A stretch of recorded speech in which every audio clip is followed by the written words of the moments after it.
Eu descobri que minha namorada é sem-teto.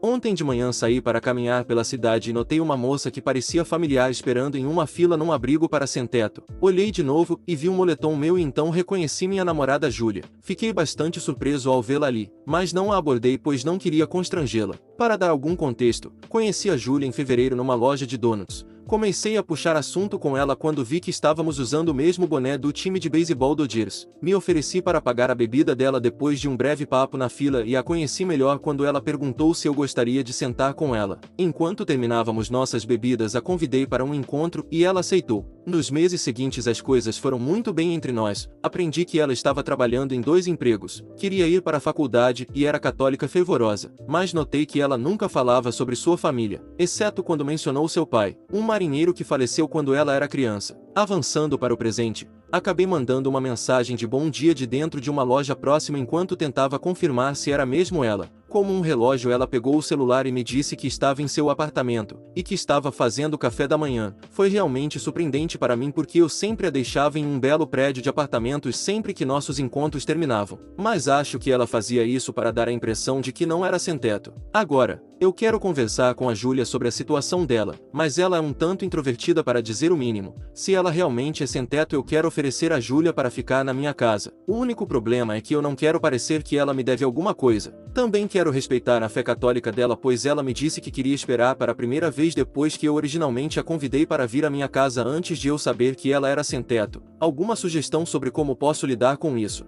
Nota: eu esqueci de mencionar que a Júlia tem um sedã antigo. Sei que estou fazendo muitas suposições, mas acho que ela vive dentro do carro porque não carrega uma mochila com ela o tempo todo e usa um vestido bonito e sapatilhas quando vai à missa. As outras roupas que ela veste são mais casuais. Pense em um típico tênis Converse, calça jeans skinny sobretudo. Nada muito sofisticado ou muito simples. Acabei encontrando a Júlia no parque local onde costumamos passear após o trabalho dela hoje, pois é um local aberto, mas ainda privado o suficiente para ter uma conversa séria. Disse a Júlia que não queria que ela se sentisse desconfortável ou envergonhada, mas que a vi numa fila de um abrigo para sem-teto ontem e queria conversar com ela se houvesse algo acontecendo ou se ela precisasse de ajuda. Júlia imediatamente começou a chorar e mostrou seus tiques nervosos, inquietude, franzir o nariz e etc. Ela começou a gaguejar em suas palavras e eu a consolei até que ela começou a se recompor. Disse a Júlia que ela não precisava sentir que tinha que esconder nada de mim e ela começou a se abrir sobre tudo. Júlia me disse que estava sem teto há mais de um ano. Ela cresceu numa família desestruturada depois que seu pai perdeu a vida no Iraque quando ela era criança em 2006. Sua mãe caiu no alcoolismo e praticamente gastou todas as economias que tinha da indenização que recebeu pela morte do marido, vivendo praticamente de salário em salário.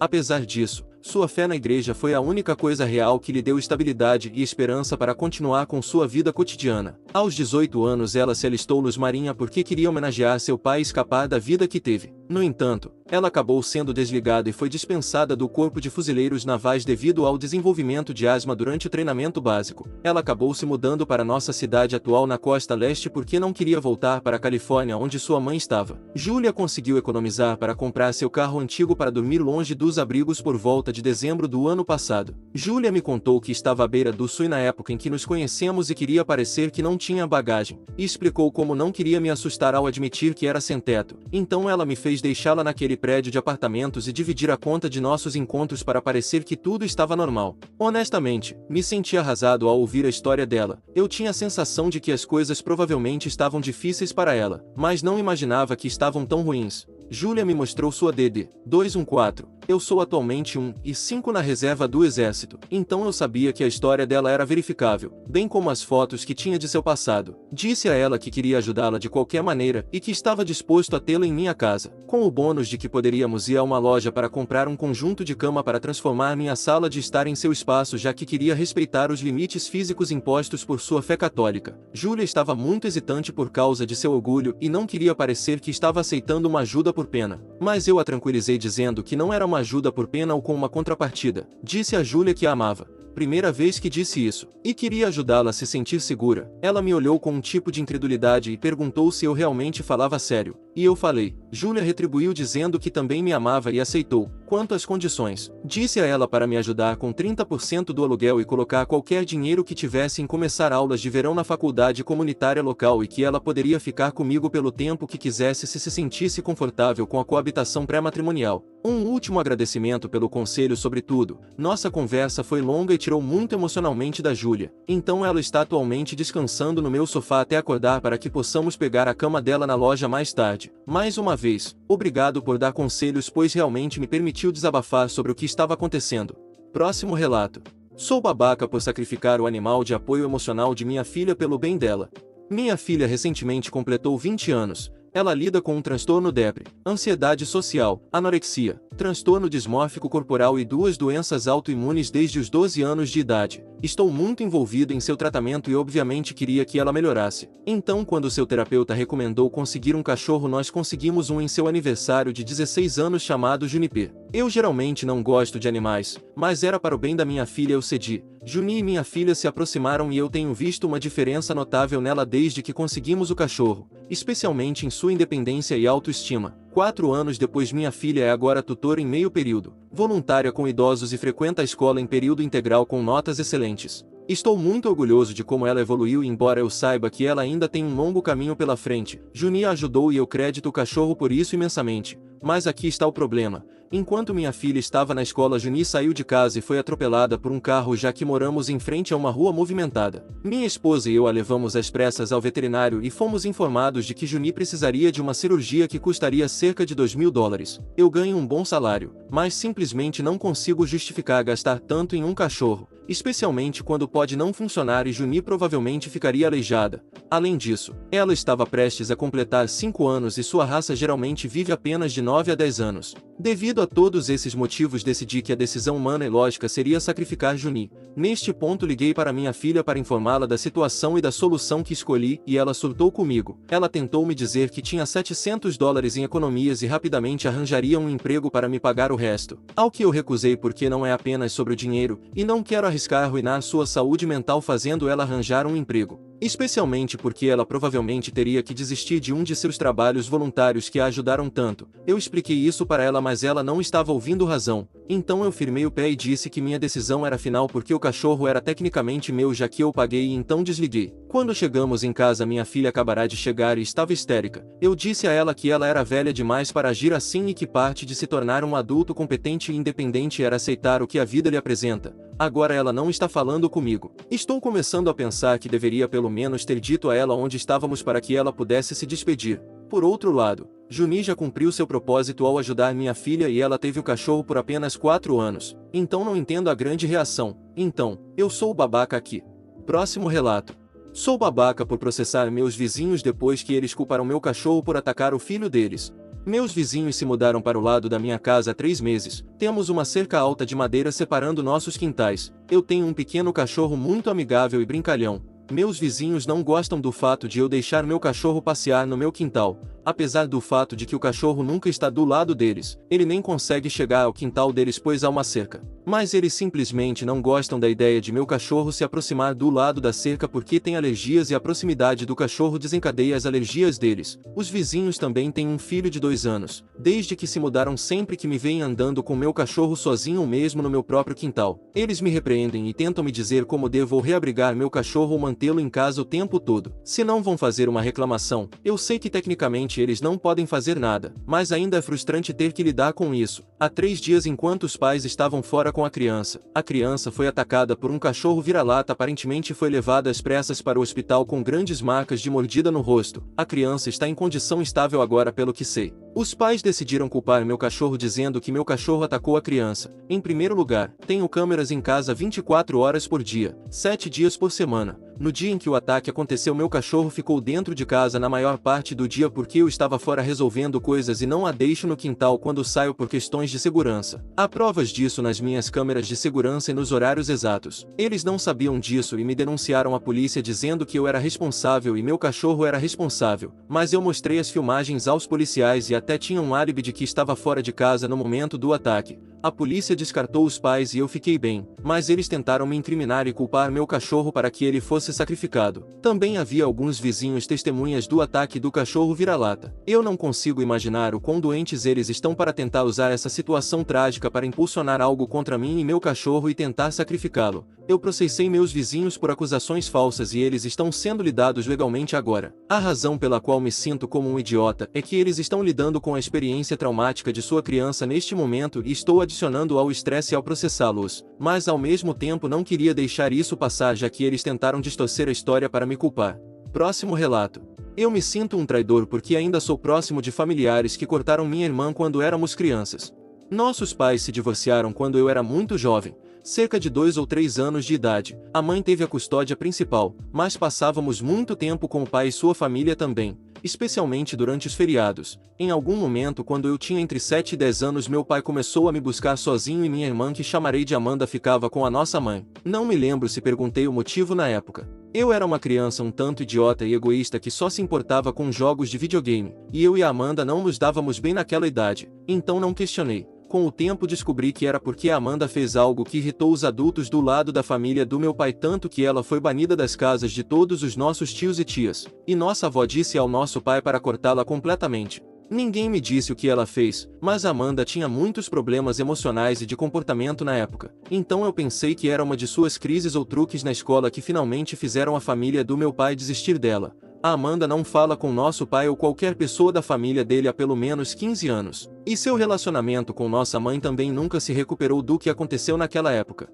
Então, até eu amadurecer e me esforçar para consertar nosso relacionamento, ela não tinha ninguém que demonstrasse afeto familiar. Há alguns anos comecei a notar que a Amanda fica deprimida quando sabe que vou ver a família do meu pai, especialmente durante os feriados. Então tentei fazer o papel de irmão herói e facilitar uma reconciliação, mas não deu certo. Meu pai, avó e qualquer outra pessoa da família com quem abordei sobre a Amanda disseram que não há como voltar atrás em relação às ações dela, mas quando perguntei o que era, eles ficaram desconfortáveis e disseram que não era para eles me contar. Entendi que deveria perguntar a Amanda. Então fiz isso, mas ela ficou muito chateada e não quis me contar porque era humilhante demais. Finalmente desisti e perguntei à minha mãe, o que terminou mal, para dizer o mínimo. Minha mãe tem muitos problemas quando se trata da Amanda e do passado. No último domingo foi Páscoa e eu fui para a casa da vovó para a tradicional ceia em família. Tentei não mencionar nada quando estou em reuniões de família para não fazer a Amanda se sentir pior, mas ela não é burra e sabe o que acontece em feriados. Decidi sair mais cedo e surpreender a Amanda, mas quando cheguei em casa ouvi ela chorando na sala.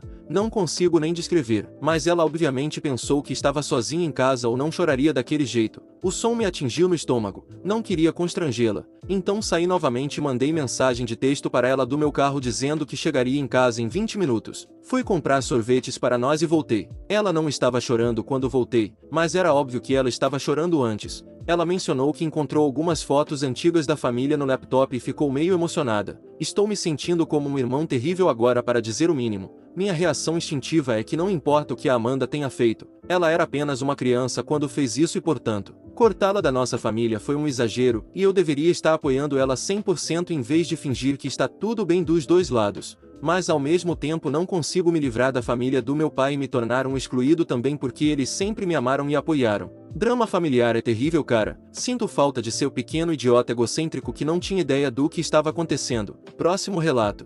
O teste de DNA revelou que meu pai não é meu pai biológico e minha mãe ainda está mentindo sobre isso.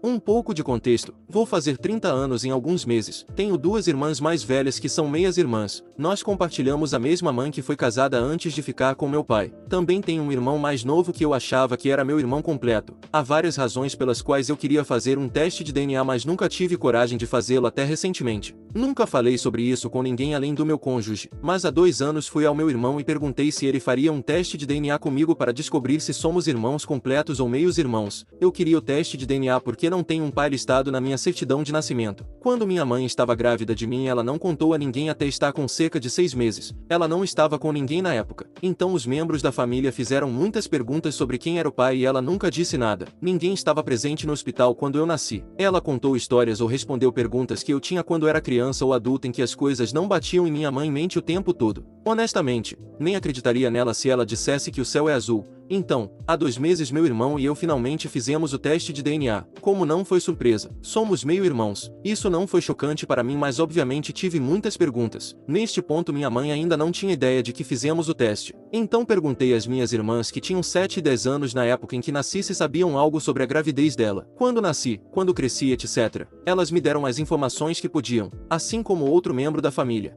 Neste ponto eu liguei para o meu pai e avisei que fizemos um teste de DNA e ele me disse que sempre soube, e que nada mudaria. Deixei claro que isso também não muda nada para mim, eu só queria saber se minha mãe realmente estava mentindo para mim todos esses anos. Comecei a fazer perguntas juntando informações. Acontece que quando minha mãe e meu pai se conheceram ela tinha 23 anos e ele tinha cerca de 12 anos. Eles não estavam oficialmente juntos, mas ela definitivamente começou o processo de manipulação nesse ponto. Ele passou a ser emancipado e a surfar em sofás, muitas vezes morando na casa dela. Quando ele tinha 17 anos eles terminaram. Ele seguiu em frente, em seguida ela apareceu e disse que estava grávida de 6 meses e que o bebê era dele. Ela passou anos manipulando ele e o fazendo acreditar no que ela quisesse. Ele acreditava totalmente que eu era filho dele, então se mudou para morar conosco. Ele não foi ao hospital quando eu nasci porque era menor de idade. Nunca foi registrado na minha certidão de nascimento porque minha mãe tinha alguma história sobre como isso era ilegal. Enfim, quando eu tinha 3 anos eles terminaram oficialmente e ele começou a pedir visitas comigo. Minha mãe disse não.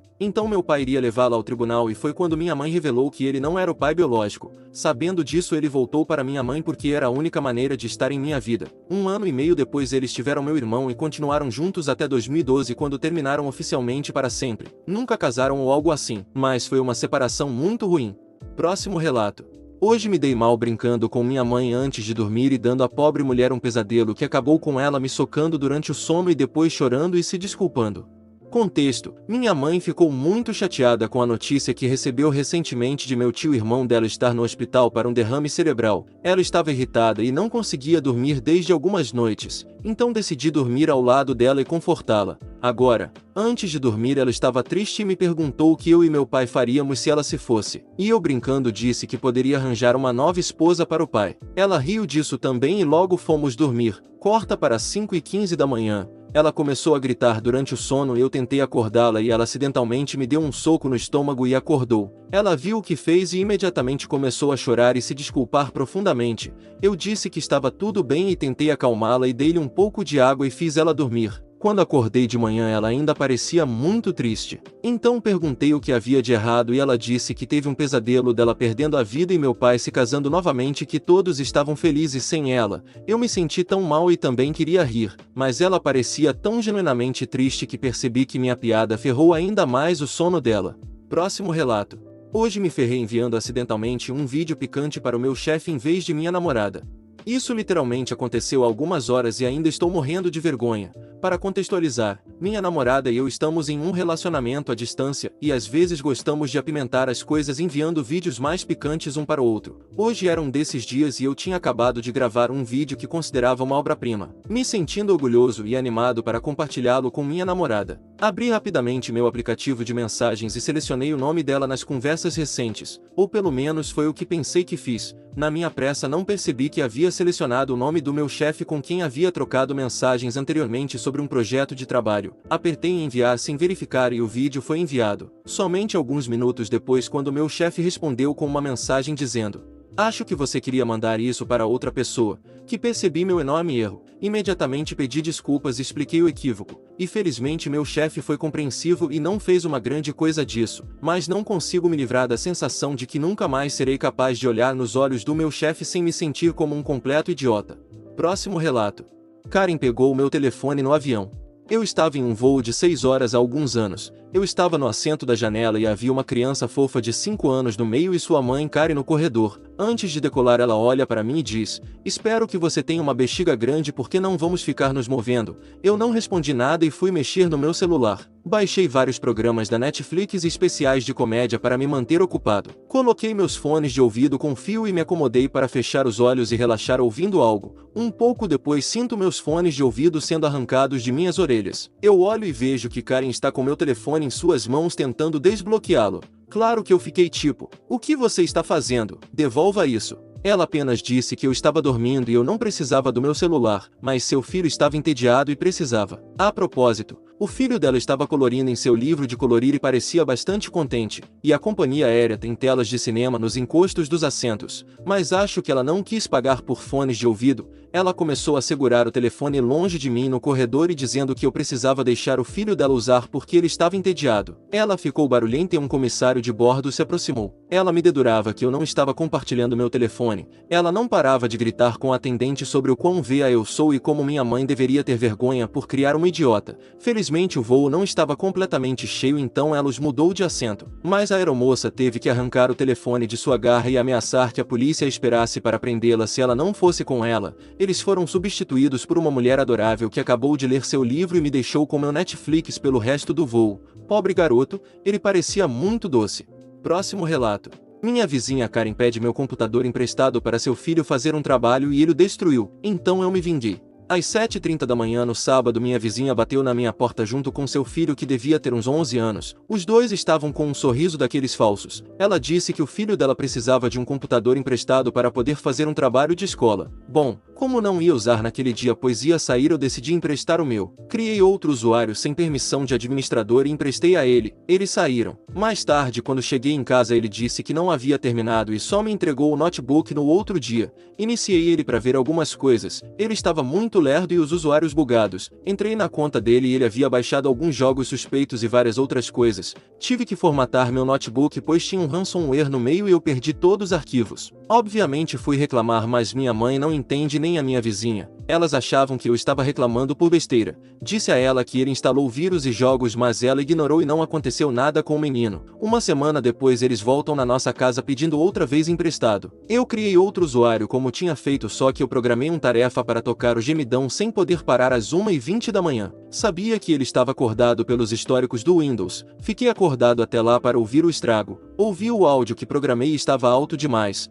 A família inteira dele acordou. Eu coloquei uma task junto para abrir o site com X num vídeo e coloquei uma função para dar bloco no operador do mouse e do teclado. Ele tentou fechar o notebook, mas não houve tempo. A mãe dele já tinha visto. Eu ouvi cinto e chinelada e ele gritando. Prontamente a mãe dele veio em nossa casa na outra manhã devolver o computador. Curiosamente ele nunca mais pediu meu computador emprestado, mas não sei se exagerei ou fui muito mal por talvez ele não saber o que fez.